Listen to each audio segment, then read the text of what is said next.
HEMA training sabres by Sordia. Are they any good and are they worth your money? Let's find out.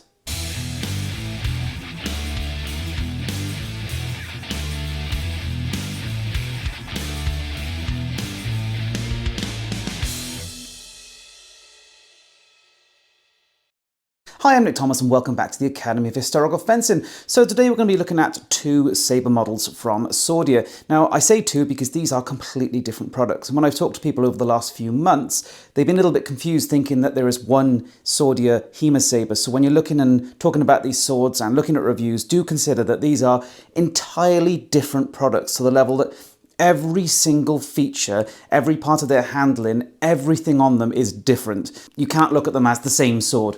I'm not going to be talking much about this one because I don't think it's actually particularly important to talk about, and that's because I think it's, as far as I understand it, being discontinued, whereas this is the production model, which I think is well worth talking about. So this is the 1005, and it's now discounted. I think they basically discontinue it and getting rid of stocks, from what I can tell, whereas this one is their own sort of design. So what happened is somebody asked Sordia to develop a sabre, and they were sent photos of Kveten, and they ended up with making a Kveten clone, the Kveten Eastern.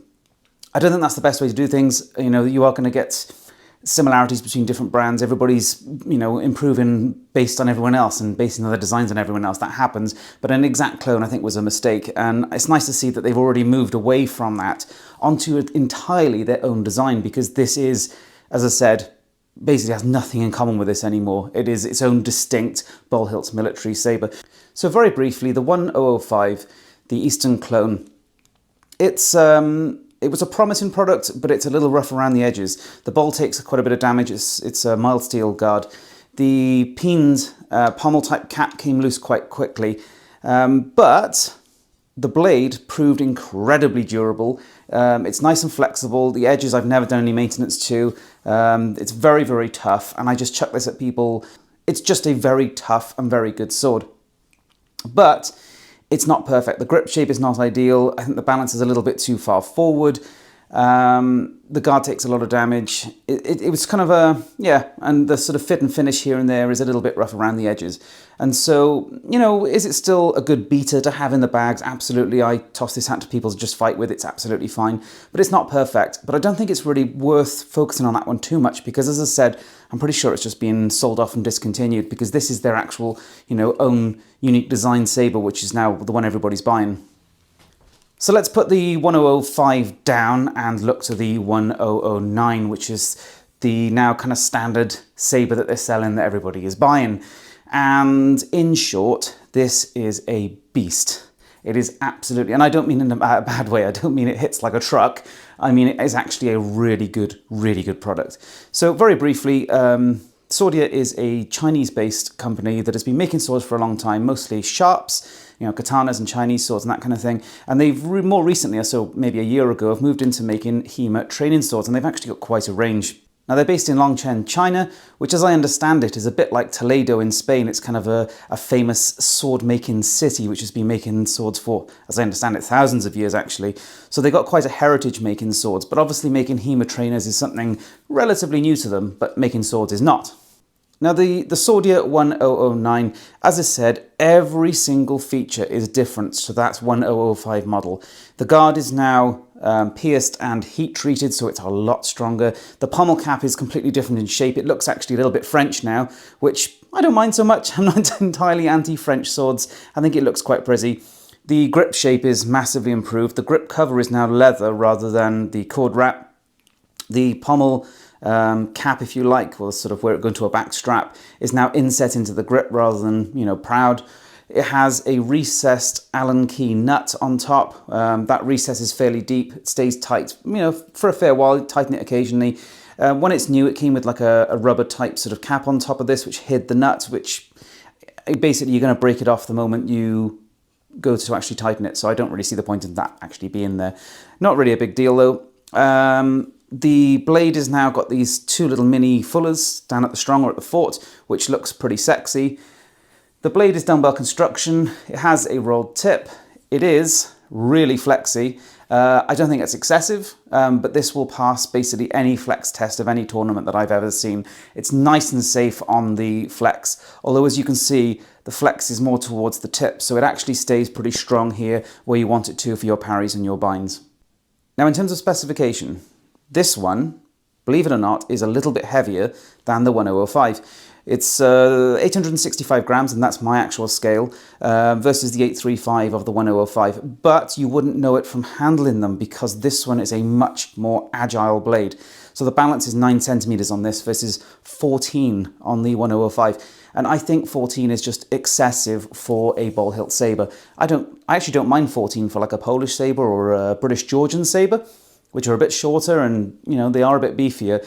But for a long ball hilt saber, I think 14 is excessive, and that's what Kveikn have gone to more recently. They've just been getting heavier and heavier on their Eastern blades to the level that I don't think they were really worth buying in the last 2 years.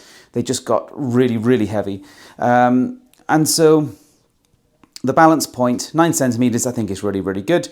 My preference would be more like 10 to 11, but that's a minor detail, a minor adjustment.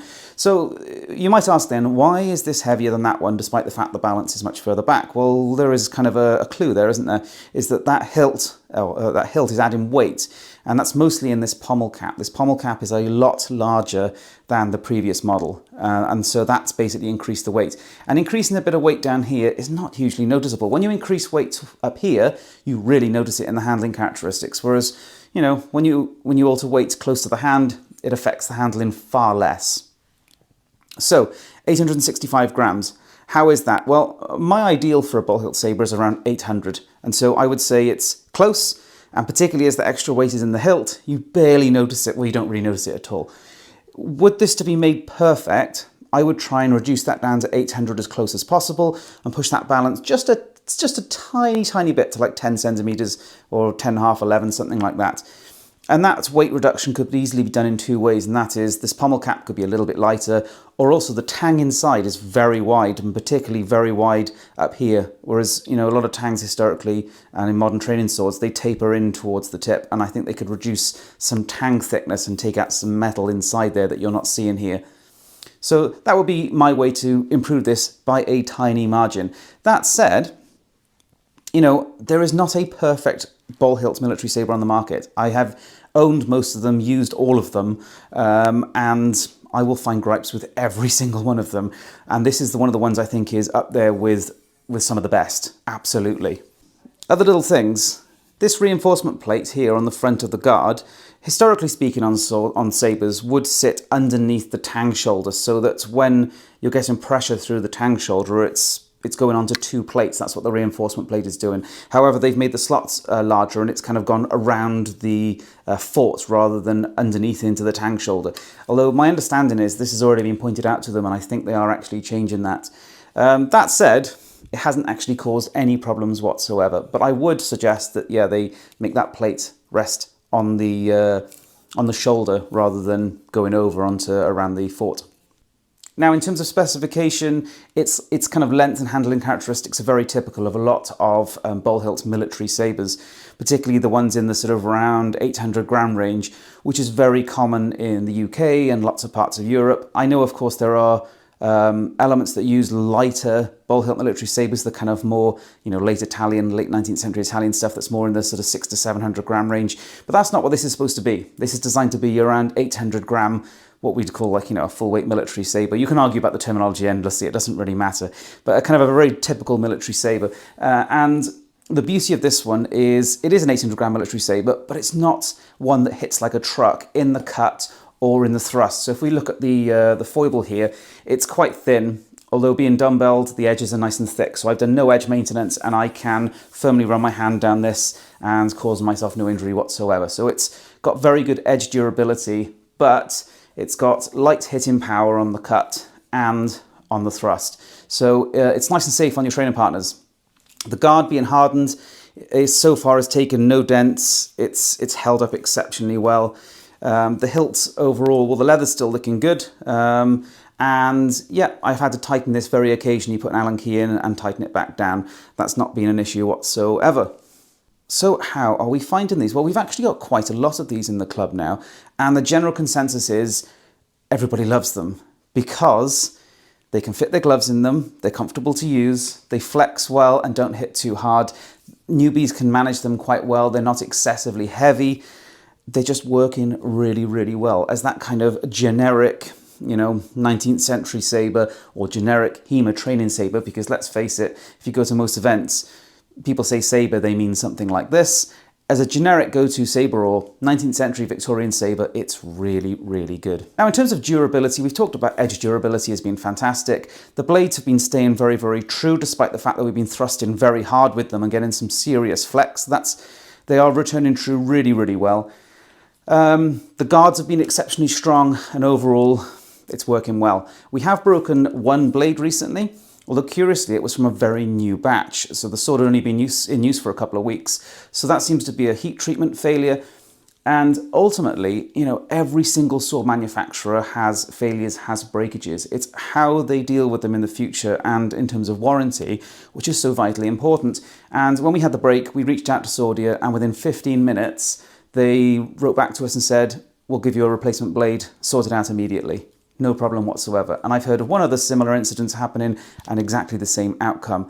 And that is so vitally important. Service is absolutely massive. Warranties, things go wrong, it always does. Every single sword manufacturer I've ever known has had breaks like that, and it's how they deal with them which is important. And so the Swordier 1009.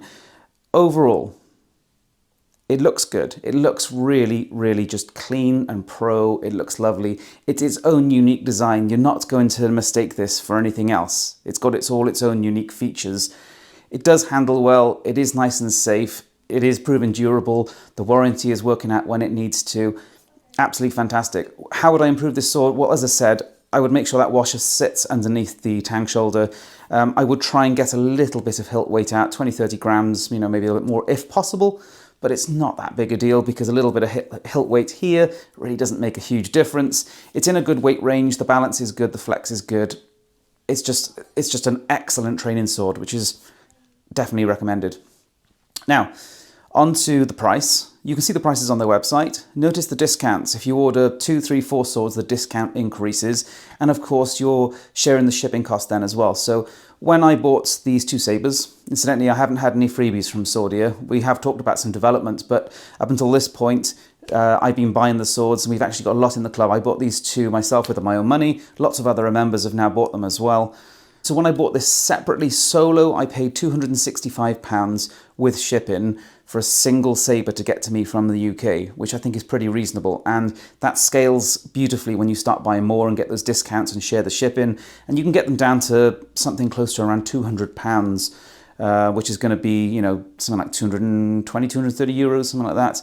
And the import duties have so far proven to be either zero or absolutely tiny, like £6-7 per sword on the import duties. So they are very cost effective. And on to the most beautiful point about these. Every single order we've done from them, we've had now a lot of orders from them, has been delivered within 2 to 4 weeks of order time. So order time to arriving at our door, 2 to 4 weeks, every single time, which is just phenomenal. Because in the HEMA world, we're so used to our swords taking 6, 8, 9 months, a year, 2 years. It can get absolutely silly. And this has been phenomenal, not just for our regular members, but for our newbies, rookies, if whatever you want to call them, who no longer have to wait massive amounts of time to get a training sword. So there we go. I think the price is good. The durability has been good. They handle well. They look good. The service has been excellent. It's just hard to not like these sabres. They are absolutely excellent. But between the two, as I said, the 1005 is a bit of a crude product, which, it does the job, but it's not the best handling. It's a little bit crude, a bit rough around the edges. It was just okay. It showed some promise, but it had some flaws. But the 1009 now, with all their own developments, all their own design features, has become its own fantastic HEMA training sabre, which is proven very popular in our club, and I've started to see more of them pop up at events as well. So yeah, that's it. In terms of use, well, I've had the 1005 about 9 months, and I've had this one, the 109, for about 6 months, something like that. And we've now got about 6 or 7 of these in the club, and we've got more on the way. So yeah, I would highly recommend it.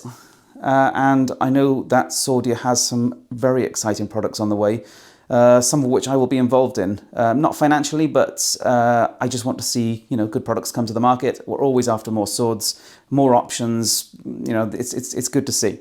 So there you have it, Swordier. Would I recommend them? Absolutely yes. In fact, in my own fencing and when I go to events now, I'm so often using Sordia as my own personal swords because I personally own these two, and I've also got one of their rapiers and one of their long swords, and I use them an awful lot. So there we go. More reviews will be following. I hope you enjoyed the video. Thanks for watching. Please subscribe if you haven't already.